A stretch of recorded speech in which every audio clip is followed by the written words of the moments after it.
በዚህ ሰዓት በዓለማችን ላይ በሺዎች የሚቆጠሩ ሰዎች በሞትና በሕይወት መካከል ባለው የበረዶ ዓለም ውስጥ ተኝተው እንደሚገኙ ያውቃሉ? እነዚህ ሰዎች አልሞቱም፣ አልኖሩምም። ሳይንስ የነገው ተስፋ ይላቸዋል። መንፈሳዊው ዓለም ግን የታገቱ ነፍሳት ይላቸዋል።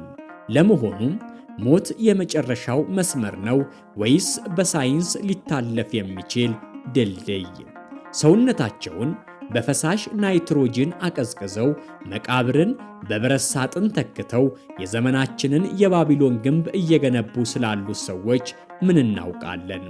በበረዶ ግርዶሹ ውስጥ የተሸሸገው የሰው ልጅ ትዕቢት ወይስ ዘላለም የመኖር ጥማት?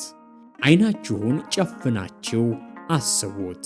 ከ200 ዓመት በኋላ በአንድ የላብራቶሪ ክፍል ውስጥ ትነቃላችሁ። ወዳጅ ዘመዶቻችሁ የሉም። የምታውቁት ዓለም ተቀይሯል። ይህ በሳይንስ ልቦለድ ፊልም ላይ የምናየው ሳይሆን ዛሬ በገሃዱ ዓለም በቢሊዮን ዶላር እየተከናወነ ያለ ክራዮኒክስ የተሰኘ አስገራሚ ሂደት ነው። ነገር ግን ትልቁ ጥያቄ ስጋቸው ቢነሳም ነፍስ ትመለሳለች ወይስ አትመለስም ነው። ዛሬ የሳይንስ ምጥቀትና የመንፈሳዊውን ዓለም ምልከታ እንቃኛለን። እስከ መጨረሻው ድረስ አብራችሁን ቆዩ ስንላችሁ ሚዲያችንን ሰብስክራይብ እንዲያደርጉ በማስታወስ ጭምር ነው።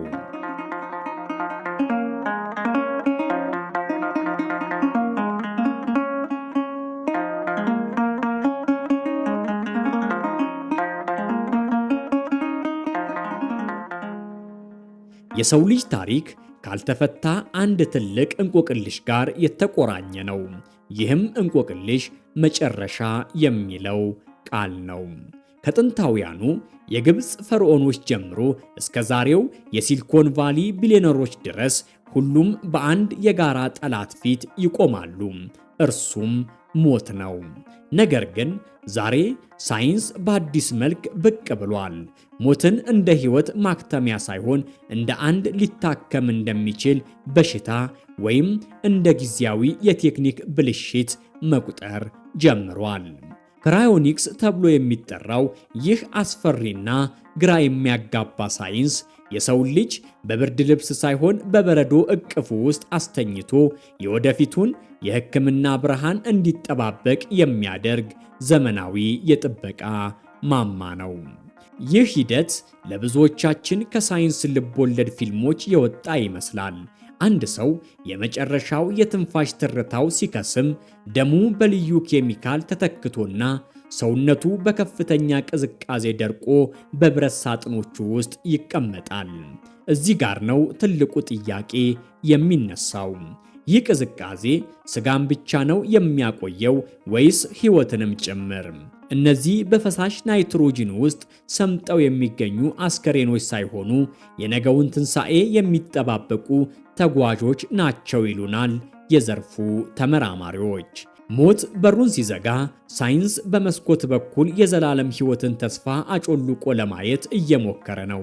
ነገር ግን ይህ ተስፋ በላብራቶሪ ውስጥ የሚቀቀል ሳይንሳዊ ግኝት ብቻ አይደለም፣ በሰው ልጅ ልብ ውስጥ ያለውን የማይጠፋ የመኖር ፍላጎት የሚያንጸባርቅ እንጂ።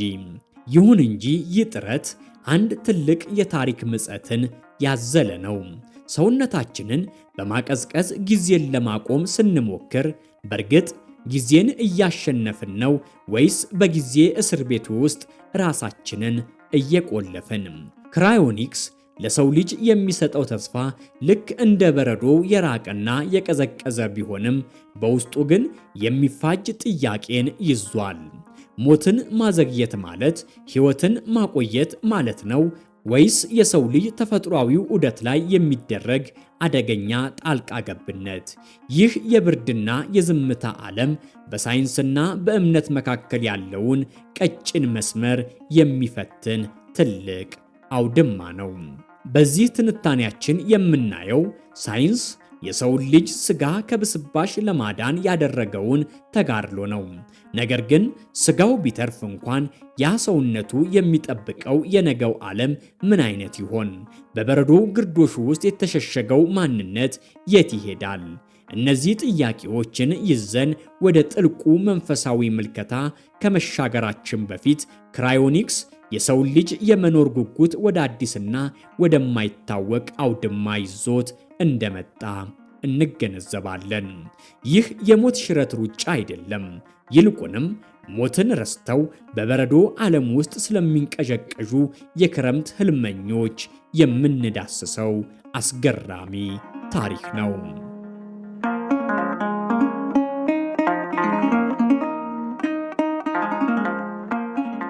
ይህ በበረዶ የተገደበው ዓለም አንድ ትልቅ መንፈሳዊ ጥያቄን በአየር ላይ አንጠልጥሏል።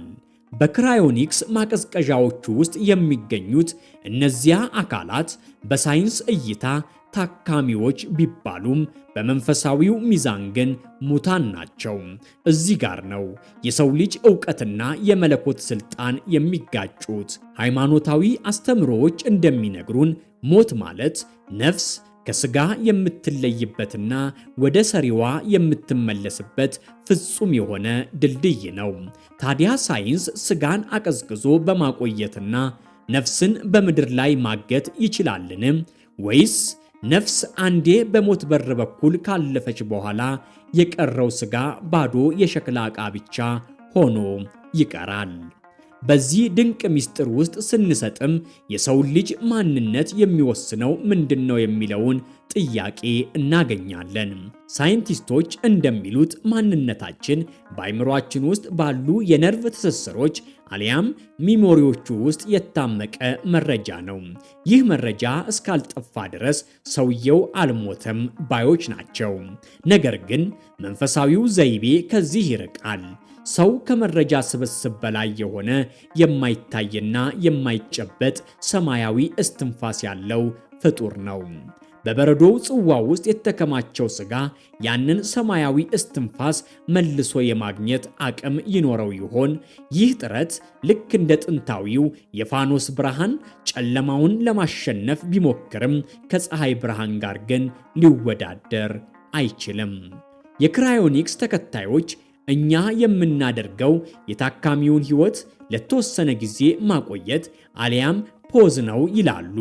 ነገር ግን በመንፈሳዊው ምልከታ ፖዝ የሚባል የሞት ደረጃ የለም።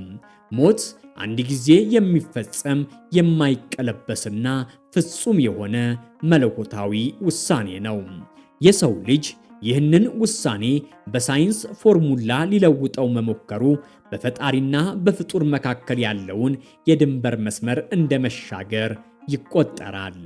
በእነዚያ ቀዝቃዛ ሲሊንደሮች ውስጥ ያለው ዝምታ ስለ ትንሣኤና ስለ ዘላለም ሕይወት ያለንን ግንዛቤ ይፈትነዋል።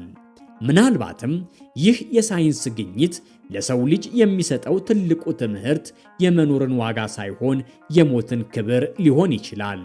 ሞት ለሕይወት ትርጉም የሚሰጣት መጨረሻ ስላለውና ከዚህ በኋላ የሚመጣ የተሻለ ተስፋ ስላለ ነው። ይህንን መጨረሻ በበረዶ ለማራዘም መሞከር ሕይወትን ትርጉም አልባ ወደሆነ መጠባበቅ ሊቀይረው ይችላል። ከዚህ የምንረዳው የሰው ልጅ ነፍሱን ሳይሆን ሥጋውን ለማዳን የሚያደርገው ሽምጥ ሩጫ በመንፈሳዊ መስታወት ሲታይ ምን ያህል ደካማ እንደሆነ ነው። በበረዶ ግርዶሽ ስር ያለው ምስጢር ሳይንስ ሊፈታው ከሚችለው በላይ የሆነ ረቂቅና ሰማያዊ እንቆቅልሽ ሆኖ ይቆያል። የሰው ልጅ በታሪኩ ውስጥ ሁልጊዜም ቢሆን ወደ ሰማይ ለመጠጋትና የአምላክን ስፍራ ለመውረር ያልሞከረበት ጊዜ የለም። የጥንቱ የባቢሎን ግንብ ታሪክ የሰው ልጅ ዕውቀትና ትዕቢት አንድ ላይ አቅፎ ወደ ደመና ለመውጣት ያደረገው ሙከራ ነበር። ዛሬ ደግሞ ያ ግንብ ቅርጹን ቀይሮ በድንጋይና በጭቃ ሳይሆን በፈሳሽ ናይትሮጅንና በዲጂታል ዳታ ተገንብቶ ብቅ ብሏል።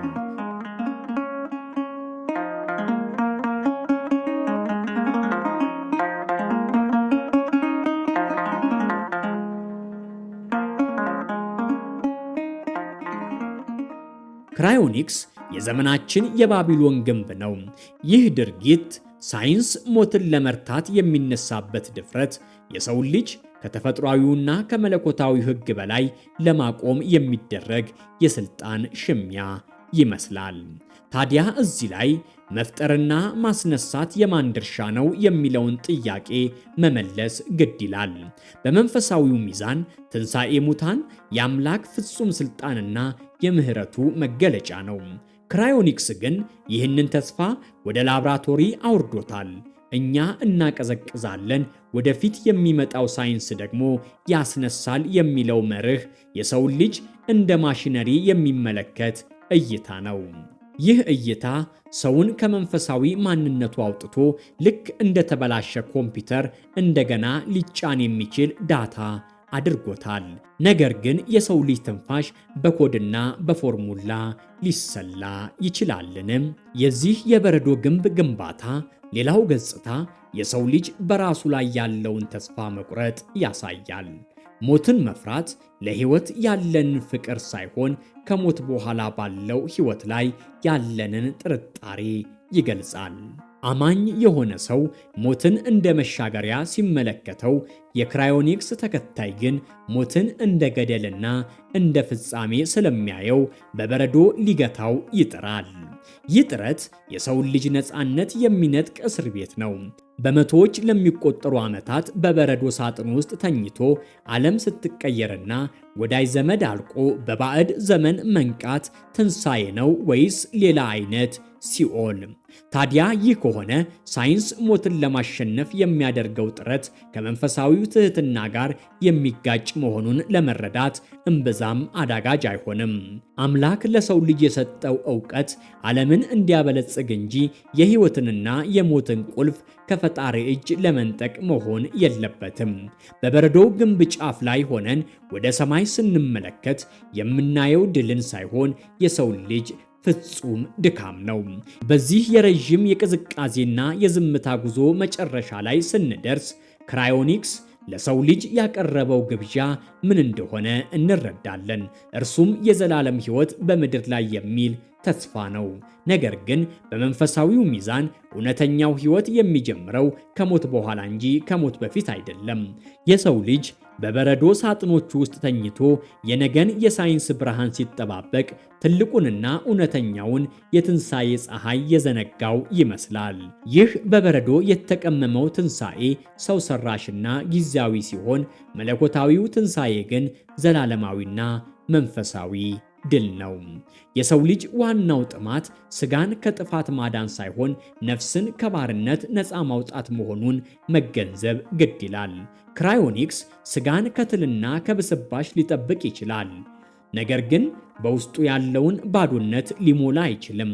አንድ ሰው ከ200 ዓመታት በኋላ በላብራቶሪ ውስጥ ቢነቃ የሚያገኘው ሕይወት ትርጉም ይኖረዋል? ወዳጅ ዘመዶቹ በሌሉበት፣ ትውልዱ በተቀየረበትና መንፈሳዊ ትስስሩ በጠፋበት ዓለም ውስጥ መገኘት በሕያዋን መካከል ያለ ሙት መሆን ነው። እውነተኛ ትንሣኤ ግን ሁሉንም የሚሰበስብ ፍቅርን የሚያድስና ሰውን ወደ ቀደመ ክብሩ የሚመልስ እንጂ በብቸኝነት የሚቆለፍበት ማቆያ አይደለም። በመጨረሻም የክራዮኒክስ ሳይንስ ለሰው ልጅ የሚሰጠው ትልቁ ትምህርት ፍርሃትን ነው። ሞትን መፍራት እግዚአብሔር በሰጠን የተፈጥሮ ዑደት ላይ እምነት ማጣት ነው። ሞት ለሕይወት ጣዕም የሚሰጣት የተሰጠችን ጊዜ ውስንና ውድ መሆኗን ስለሚያስታውሰን ነው። ይህንን ጊዜ በበረዶ ለማራዘም መሞከር ዛሬ ልንኖረው የሚገባውን ሕይወት ትርጉም ያሳጣዋል። በመንፈሳዊው ዓለም ሞት መጨረሻ ሳይሆን አዲስ ጅምር ነው። ክራዮኒክስ ግን ይህንን አዲስ ጅምር በብርድ ሰንሰለት አስሮ ለማቆየት ይሞክራል። እንግዲህ ይህ የሳይንስና የእምነት ፍልሚያ የሚያሳየን የሰው ልጅ ምንም ያህል ቢመጥቅና ቢያውቅ በሕይወትና በሞት መካከል ያለውን ቁልፍ ግን ፈጽሞ ሊቆጣጠረው እንደማይችል ነው። እውነተኛው የዘላለም ሕይወት በበረዶ ሳጥን ውስጥ ሳይሆን በፈጣሪ እቅፍና በንጹሕ ልብ ውስጥ የሚገኝ ነው። ሳይንስ በረዶውን ሲያቀልጥ፣ እምነት ግን ሞትን ያቀልጣል። በእርግጥ የሰው ልጅ በበረዶ ዓለም ውስጥ የሚያልመው የክረምት ህልም በትንሣኤው ፀሐይ ፊት ሲቆም ምን ያህል ደካማ እንደሆነ ለመመልከት የእምነት ዓይናችንን መግለጥ ግድ ይለናል። ዋናው ቁም ነገር መቼ እንደምንሞት ሳይሆን እንዴት እንደምንኖርና ለዘላለም ሕይወት እንዴት እንደምንዘጋጅ ማለሙ ነው። ወስብሐት ለእግዚአብሔር።